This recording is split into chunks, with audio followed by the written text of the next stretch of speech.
chi bai ule bakhate ka bai do na atui tur hi chukan bai tur milin kan telang chi ka tela soda ajino tlem saum tui daya ka tel veka kan chuang sawang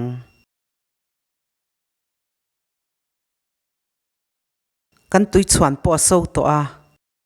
marchapui alaya ka zai kaka ka tela bai tui hi kan chok phul photang marcha hi amin har deuh hleka ka tel masa a marchate marcha mui te po kha kan nei rem chan ang a man thei veka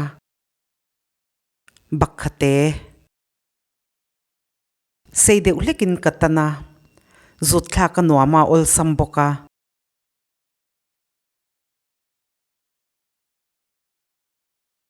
mei hi asang bera ka da a atul da na zirin kan her niamin kan her sanganga mei niam te a po bai thei thawa amin har dewa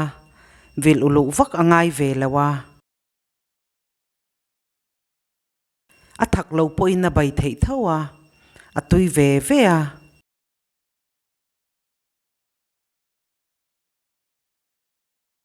aphul du lutuka atir lama phei hi chon vil uluk hi angai em ema mei hi atul da na zirin kan her niamin kan her sanganga kan vil ne tok turin kan da ang uluk takin kan vilanga kan chok deuh mul mul don nia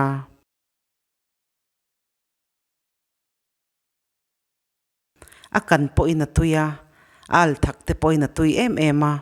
siama ol sam veka bakhate hi akhave ema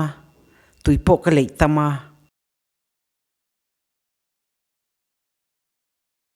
alamin chiang chia lawa purun varden som ka tel ngala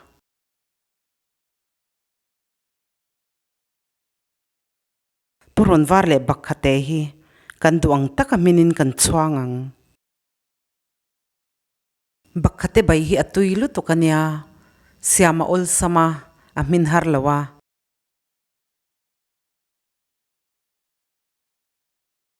purun var ka tel nuwa minit thum vel ka chuang le to a marchapui po hi amin tha to a purun var le bakhate po min tha marcha le purun hian atirim tui topa kan suan mai na aldan athak dan na khak dan tok turte kan duang takin kan siamang ka channel min clear saka wangin kalome